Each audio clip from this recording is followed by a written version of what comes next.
Elon মাস্ককে সরাসরি সতর্ক করলেন ব্রিটিশ প্রধানমন্ত্রী। কি ঘটেছে যুক্তরাজ্যে? বিশ্বের অন্যতম প্রভাবশালী ধনকুবের ইলন মাস্ককে সরাসরি সতর্ক বার্তা দিলেন যুক্তরাজ্যের প্রধানমন্ত্রী কিয়ার স্টারমারের স্পষ্ট বক্তব্য, যুক্তরাজ্যের রাজনীতিতে হস্তক্ষেপ করা বন্ধ করুন। কিন্তু হঠাৎ কেন এই উত্তেজনা? ঘটনার সূত্রপাত একটি হত্যাকাণ্ডকে কেন্দ্র করে।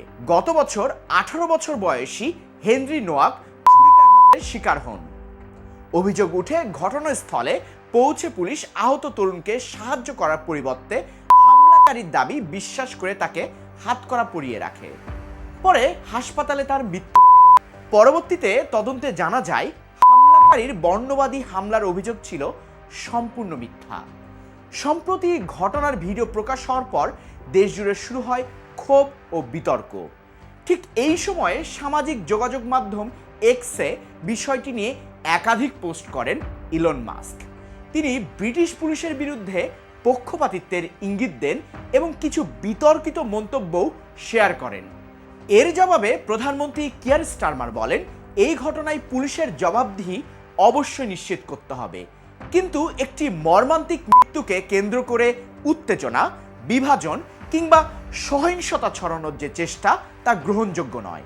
স্টারমার আরও অভিযোগ করেন, ইলন মাস্ক বারবার ব্রিটিশ রাজনীতিতে হস্তক্ষেপ তৈরি করে বিভাজন তৈরি করছেন। তবে মাস্কের এমন অবস্থান নতুন নয়। এর আগেও তিনি কিয়ার স্টারমারের সমালোচনা করেছেন এবং যুক্তরাজ্যের বিভিন্ন রাজনৈতিক ইস্যুতে প্রকাশ্যে মন্তব্য করেছেন। এদিকে সমালোচনার মুখে পড়েছেন মাস্কের কৃত্রিম বুদ্ধিমত্তা প্রতিষ্ঠান XAIO। ব্রিটিশ এক নারী সংসদ সদস্য অভিযোগ করেছেন, এআই প্রযুক্তি ব্যবহার করে তার বিকৃত ও আপত্তিকর ভুয়া ছবি তৈরি করা হয়েছে। এই ঘটনাতেও সরকারের সমালোচনার মুখে পড়ে মাস্কের প্রতিষ্ঠান। প্রশ্ন উঠেছে, বিশ্বের সবচেয়ে ধনী ও প্রভাবশালী প্রযুক্তি উদ্যোক্তারা কি অন্য দেশের রাজনীতিতে প্রভাব ফেলছেন, নাকি এটি শুধুই মত প্রকাশের স্বাধীনতার অংশ? আপনার মত কি? কমেন্টে জানাতে ভুলবেন না চ্যানেলের ফেসবুক পেজে।